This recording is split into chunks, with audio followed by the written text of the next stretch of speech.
वो कह रहे हैं कि देश का किसान का खेत नहीं बिकेगा। सवाल ये नहीं है खेती पर कब्जा किसका रहेगा, किसान का या कॉरपोरेट का।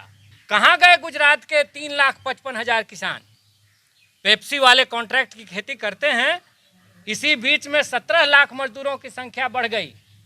3,55,000 किसान गुजरात में गायब हो गए, वे मजदूर बन गए। तो पूरे हिंदुस्तान में वो किसानों को इसी रूप में देखना चाहते हैं। हमारे बच्चों का रोजगार उन्होंने छीन लिया, सरकारी कंपनियों को बेच करके, रेलवे को बेच करके, अब वो खेती भी छीन लेना चाहते हैं। हमें ये मंजूर नहीं है।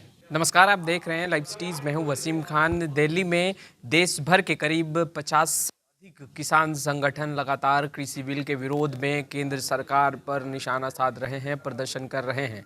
वहीं भाकपा माले के प्रदेश कार्यालय में 25 से अधिक किसान संगठनों ने आज एक अहम बैठक की और आगे की रणनीति तैयार की है उन्होंने। साथ ही साथ 29 दिसंबर को राजभवन मार्च करने जाएगी ये तमाम 29 से अधिक किसान संगठन। खैर, किसान संगठन के जो नेता हैं वो इकट्ठा हुए और उन्होंने पत्रकारों से बात करते हुए किस तरीके से निशाना साध रहे हैं केंद्र सरकार पर। किसान भाई पंजाब से, हरियाणा से और देश भर से जमे हुए हैं। 40 मौतें हो चुकी हैं, लेकिन सरकार संवेदनहीन बनी हुई है। और इसलिए आज हमने पूरे देश में AIKCC की तरफ से, संयुक्त किसान मोर्चा की तरफ से, पंजाब के 32 किसान संगठनों की तरफ से धिक्कार दिवस का ऐलान किया है। हम आपके प्रेस कॉन्फ्रेंस के माध्यम से इस सरकार को लानत भेजते हैं। उसे शर्म आनी चाहिए, वह संवेदनहीन है। और जो वो बार बार कह रहे हैं कि MSP कैसे ख़त्म हो जाएगा, हमने एक मांग उठाई कि आप ये प्रावधान कर न दीजिए कि कोई व्यापारी MSP से नीचे नहीं खरीदेगा। सरकार ये अमेंडमेंट पर नहीं आई। MSP को ख़त्म किया जाएगा जब प्राइवेट मंडियां बाजार समितियों के बाहर, मंडियों के बाहर अपनी दुकान लगाएंगी, तो नेचुरली MSP और मंडियां ख़त्म होंगी।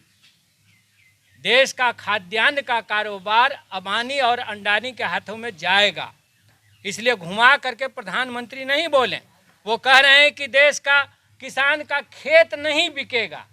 सवाल ये नहीं है खेती पर कब्जा किसका रहेगा, किसान का या कॉरपोरेट का। इन कानूनों के जरिए वो कॉरपोरेट को खेती पर हावी करना चाहते हैं।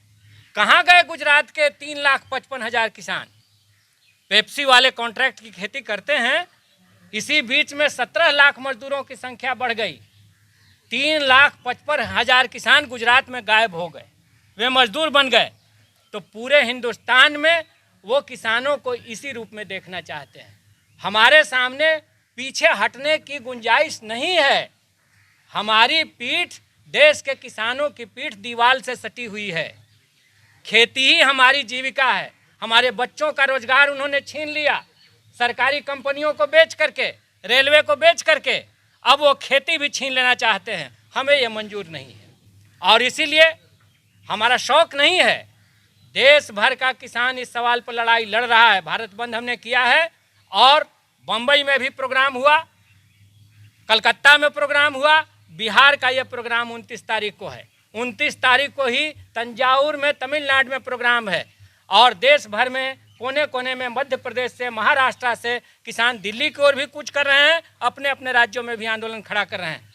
बिहार का किसान, बिहार के मजदूर, बिहार के गरीब इस आंदोलन में साथ हैं, इसलिए कि वो जानते हैं कि जब MSP ख़त्म होगा, सरकारी खरीद खत्म होगी, तो सरकारी अनाज का वितरण भी नहीं होगा। BPL फैमिलीज़ को अनाज नहीं मिलेंगे। वो जानते हैं कि उपभोक्ताओं को, कंज्यूमर्स को, जो शहरी आदमी है, जो कर्मचारी आदमी है, उसको बहुत महंगे दर पर अंबानी और अडानी का चावल और गेहूं मिलेगा।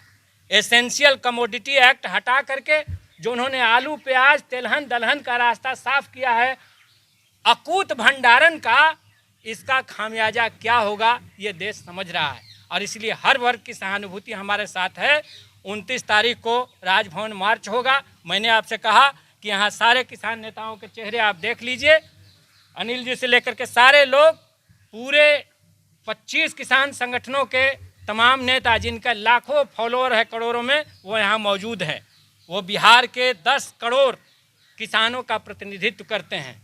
और पंजाब के साथियों को यहाँ से हम मैसेज देना चाहते हैं कि बिहार तुम्हारे पीठ पर खड़ा है। ये जो फूट डालना चाहते हैं, ये जो देश में बदनाम करना चाहते हैं किसान आंदोलन को, बंद करें इसको।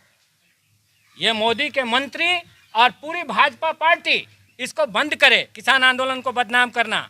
सीधा सीधी बात है, वो तीनों कानूनों को और बिजली बिल 2020 को वापस लें। डीजल और बिजली दोनों का दाम बढ़ा रहे हैं।